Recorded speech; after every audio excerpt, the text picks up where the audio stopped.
नमस्कार, मैं हूं श्री नारायण तिवारी और आप देख रहे हैं नेशनल न्यूज। आज चर्चा किसान आंदोलन पर करने जा रहे हैं। आखिर प्रधानमंत्री नरेंद्र मोदी ने उन तीनों कथित विवादित कृषि कानूनों को वापस लेने का ऐलान कर दिया और वापस ले लिया। इसके बावजूद किसान आंदोलन करने पर क्यों डटे हुए हैं, क्यों अड़े हुए हैं? समझने की चीज है, गंभीर मामला है।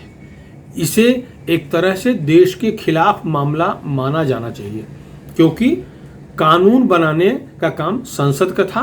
संसद ने कानून बनाया और उस कानून को वापस लेने की घोषणा हो गई। संसद ने कानून वापस ले लिया।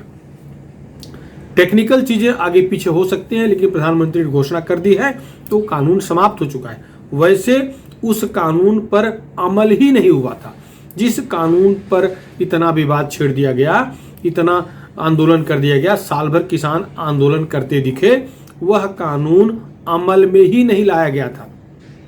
उस पर सर्वोच्च न्यायालय का स्टे था। स्वयं सरकार ने 2 साल तक के लिए उस पर अमल न करने की घोषणा कर दी थी। फिर आंदोलन क्यों हो रहा है, सोचने की बात है। और आंदोलन में केवल पंजाब और हरियाणा के ही किसान क्यों दिख रहे हैं, और पंजाब हरियाणा में भी केवल सिख सरदार ही क्यों दिख रहे हैं? यह सोचने वाली बात है, यह चिंता की बात है। किसान तो देश भर में हैं, किसान पूरे देश में हैं, केवल पंजाब और हरियाणा में ऐसा नहीं है, केवल उत्तर प्रदेश के उत्तर प्रदेश पश्चिमी इलाकों में ऐसा नहीं है। तो आंदोलनरत किसान केवल पंजाब और हरियाणा क्यों दिख रहे हैं? उत्तर प्रदेश के राकेश टिकैत को खींच के लाया गया है। अनपढ़ गंवार है, समझ नहीं पाया, खींच के ला दिया गया। अब वो नेता बनने की फिराक में एक तरह शहीद होना चाह रहा है। सरकार की कहिए बुद्धिमानी है, उसे शहादत नहीं मिल रही है, वरना शहीद का तमगा ओढ़ने के चक्कर में पड़ा हुआ है। उसे समझ में नहीं आ रहा है कि कौन सा कदम देश के खिलाफ है, कौन सा देश के हित में है। किसानों का दुश्मन कोई नहीं है, सरकार नहीं और प्रशासनिक अधिकारी नहीं, क्योंकि सब लोग किसान हैं। भारत के 90% लोग किसान हैं, किसी न किसी रूप में कृषि से जुड़े सारे के सारे लोग हैं। हम सब, आप सब किसान हैं, तो किसान का कोई विरोध कर ही नहीं सकता। सोचिए, कानून वापस लेते समय प्रधानमंत्री ने कहा किसानों के हित कानून था, लेकिन हमारी तपस्या में कोई कमी रह गई, हम किसानों को समझा नहीं सके, इसलिए कानून वापस ले रहे हैं। 88% किसानों को फायदा हो रहा था। देश के 88% किसान लाभान्वित हो रहे थे इन तीनों कृषि कानून से। केवल 12% लोग जो बड़े धनाढ्य किसान हैं, जो किसान कम दलाल अड़तिये ज्यादा हैं, उन्हीं का फायदा नहीं था। 88% लोगों का गला घोंट करके इन 12% लोगों के लिए किसान कानून वापस क्यों किया गया? यह सवाल मोदी से पूरी जनता पूछ रही है। यदि कानून गैर वाजिब था, अनुचित था, तो लाया क्यों गया? लाया गया, सोच समझ के लाया गया और बाकायदे इस पे सर्वेक्षण हुआ है, सब कुछ नीतिगत फैसले के तहत लाया गया, तो वापस क्यों लिया गया?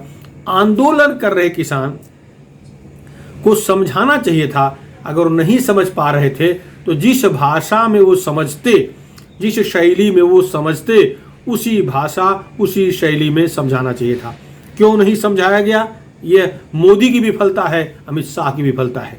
समझाना आवश्यक था। भारतीय जनता पार्टी की विफलता है, उनके कार्यकर्ताओं की विफलता है कि वो समझा नहीं सके।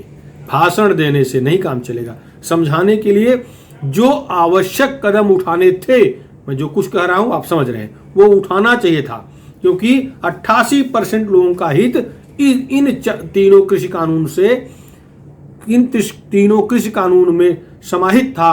तो 88% लोगों का गला क्यों घोटा गया? जब तक भारत देश में किसान किसानी करेंगे, लोग उनसे फसल खरीदेंगे, अर्थात जब तक भारत देश रहेगा, यह कलंक बना रहेगा।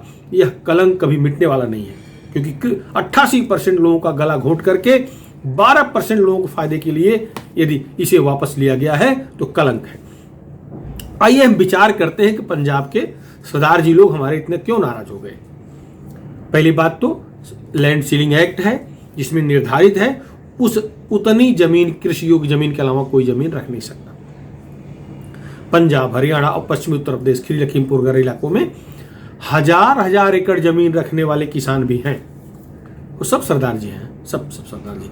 राकेश टिकैत के बारे में भी खबर है कि ये भी बड़े लैंडलॉर्ड हो गए हैं, बहुत गरीब आदमी है, बहुत बड़े लैंडलॉर्ड बन गए हैं, आंदोलन के चलते बहुत बड़े लैंडलॉर्ड बन गए हैं।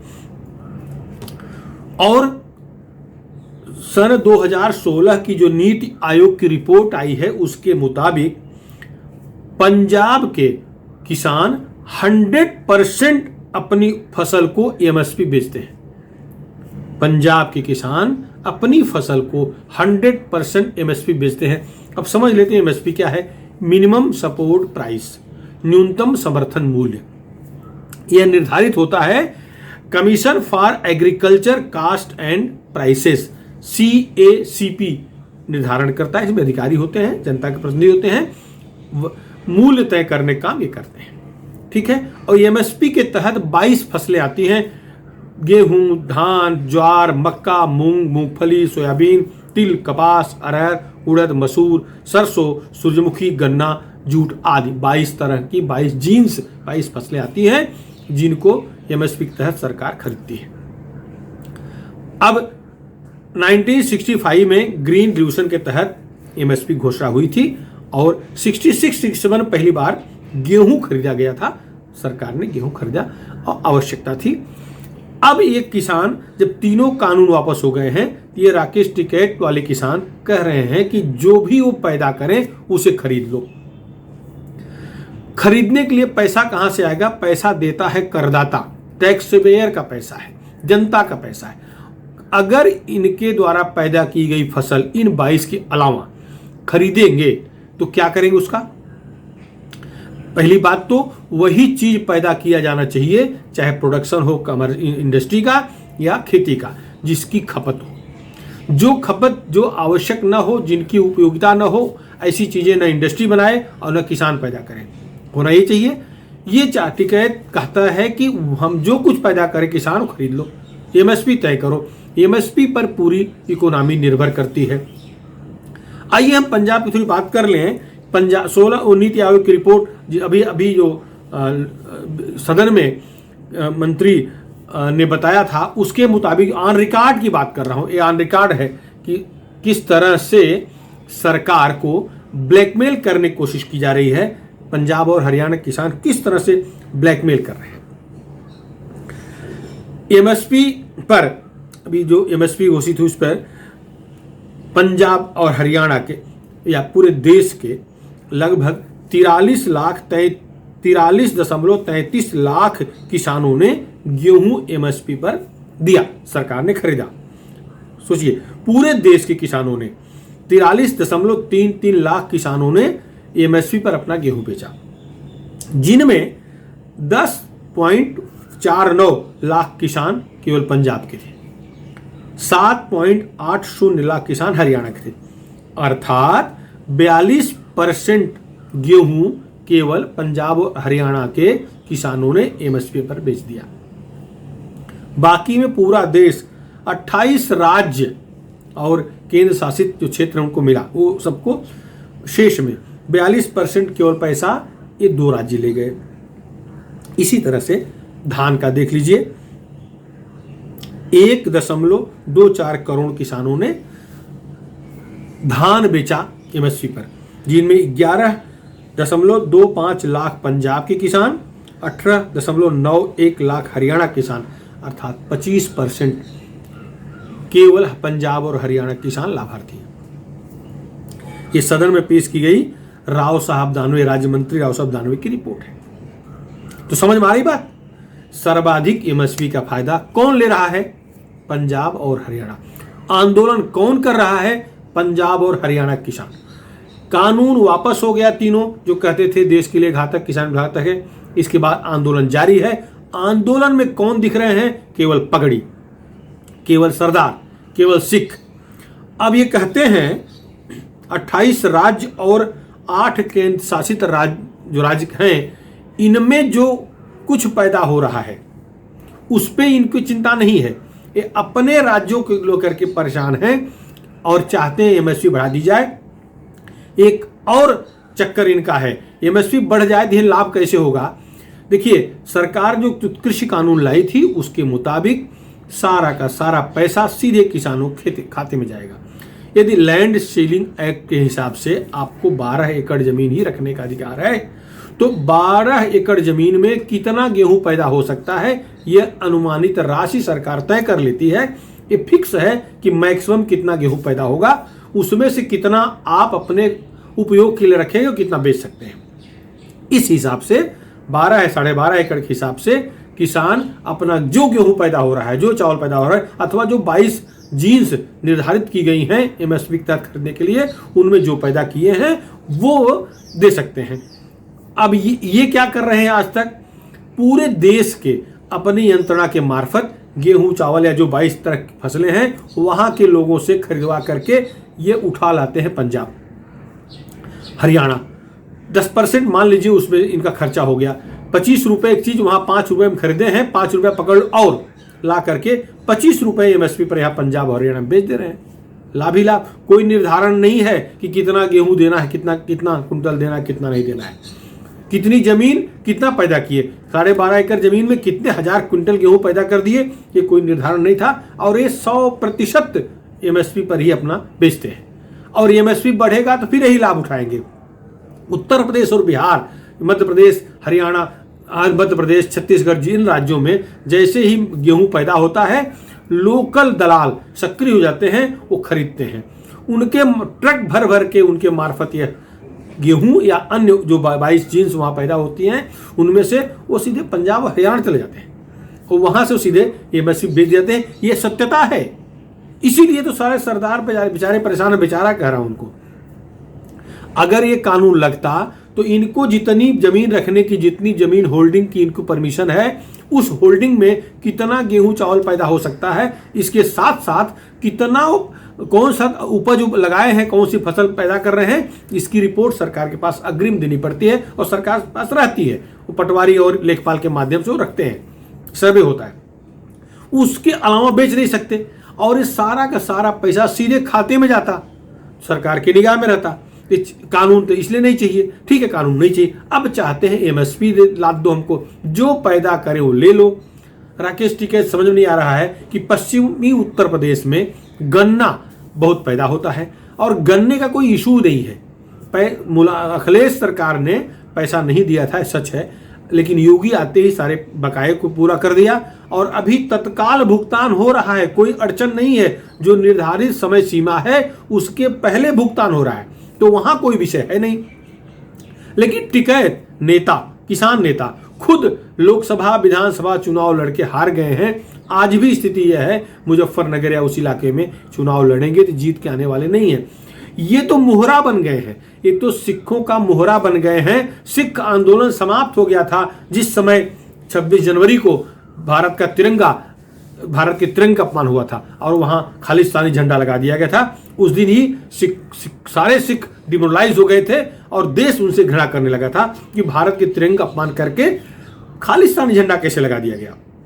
लेकिन राकेश टिकैत रो करके, जाट है बेचारा और जाट संप्रदाय के लोग, जाट भाई पिघल गए, रोया, आंसू बहाया। और उस दिन दिल्ली ने योगी को कठोर रुख अपनाने से रोक दिया, नहीं तो योगी की रणनीति जो दिख रही थी उसके मुताबिक इन्हें रात को वहां से उठाते और सुरक्षित सुशिक्षित तरीके से, समझ रहे हैं दोनों शब्दों पर, इन्हें अंजाम तक पहुंचा देते, आंदोलन समाप्त होता।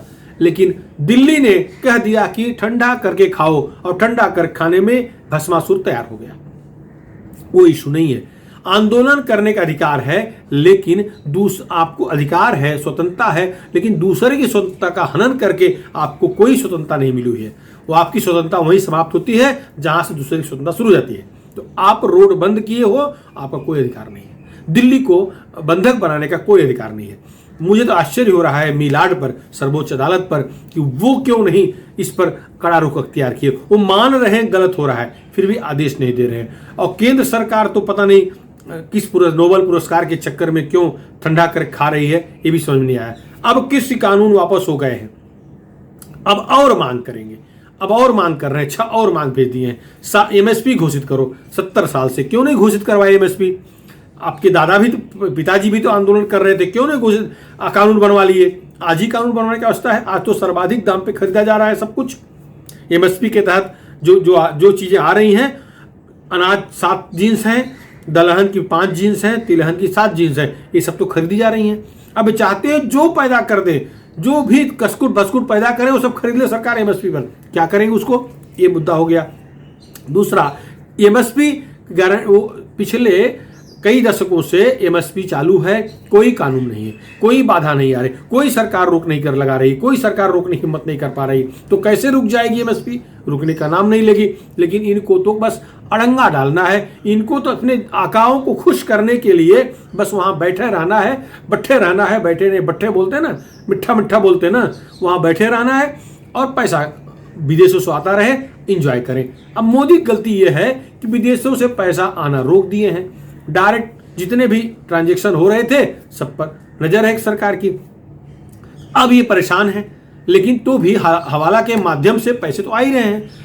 अब अगर इनकी मांग एमएसपी पे, कल अगर सरकार एमएसपी तय कर दे, घोषित कर दे, तो भी आंदोलन नहीं खत्म होगा, क्योंकि यूपी का चुनाव है, पंजाब का चुनाव है, उत्तराखंड का चुनाव है, इसके अलावा गोवा और 5 राज्य मणिपुर का चुनाव है। तो चुनाव के लिए आंदोलन कराया जा रहा है। इस बात को पता नहीं योगी और मोदी क्यों नहीं समझ पाए, क्यों नहीं कठोर रुख अपनाए।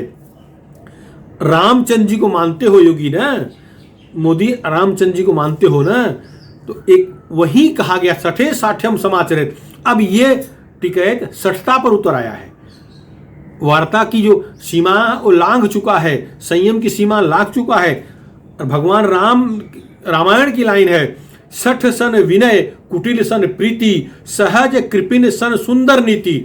असंभव है, 60 सन विनय नहीं, 60 के साथ 60ता का ही बर्ताव करना पड़ेगा, तो 60 समझेगा वरना नहीं समझेगा। अब अगर किसान पहले कह रहे थे कृषि कानून वापस हो जाए, हम लौट जाएंगे, तो कृषि कानून तीनों वापस हो गए, क्यों नहीं लौटे? ठीक है, संसद में पारित हो जाएगा, ठीक है, राष्ट्रपति हस्ताक्षर कर देंगे। अगर प्रधानमंत्री ने घोषित किया था तो सब होना ही होना है ना। प्रधानमंत्री भारत का है, वो खालिस्तान का प्रधानमंत्री नहीं है। और जो कनाडा से, यूके, यूएस से पैसे आ रहे हैं आंदोलन कराने के लिए, क्या सरकार इनको इस पर नजर नहीं रखे हुए है? सब पर नजर है। अब इनको डर ये बना हुआ है कि जो लोग हत्याएं किए हैं, बलात्कार किए हैं, आंदोलन में उत्पीड़न किए हैं लोगों का, उन पर जो केस हुआ है वो केस में आगे अटकेंगे तो केस वापस जाए। दरअसल एमएसपी कोई इशू नहीं है, एमएसपी बन ही नहीं सकता, असंभव है। एमएसपी हर साल तय होगा और हर साल निर्धारित होकर खरीदा जाएगा।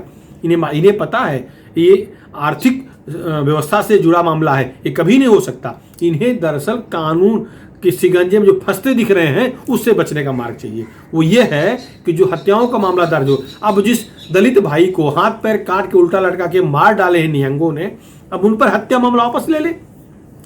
बंगाल की बेटी, वो बैरी बैरी बोलने वाली ममता बनर्जी की के यहाँ से आई लड़की, सामूहिक बलात्कार शिकार हुई, हत्या, मार डाले उसको, तो क्या बलात्कार मर्डर केस वापस ले लें? ऐसे असंख्य हत्याएं करवाई गई हैं। जिसे शहीद कह रहे हैं मर्डर है, यही लोग की कराए कि ये कराए, जांच हो। ये चाहते हैं जांच से बच जाएं, ये चाहते हैं कि सजा ना हो, क्योंकि सजा होनी है। आईपीसी की धारा 302 लगी है तो लगी है, उसमें आजीवन कारावास या फांसी है, तो ये उससे बचने के लिए नाटक कर रहे हैं। एमएसपी को इनकी मांग नहीं है। और जिस तरह अगर मांग लेंगे एमएसपी की, इनकी मांग स्वीकार हो गई तो भी आंदोलन करते रहेंगे, नहीं जाएंगे। नया कुछ मिठा सा पूजा नया निकाल देंगे। राकेश टिकैत पर मुझे हंसी आती है। इसकी भाषा बोलता है, मेरा देश किसानों का प्रतिनिधित्व कर रहे हैं, इसकी बोलियां इसके गांव के लोग समझ पाते हो कि नहीं मुझे नहीं मालूम, पूरा देश किसान क्या समझेगा।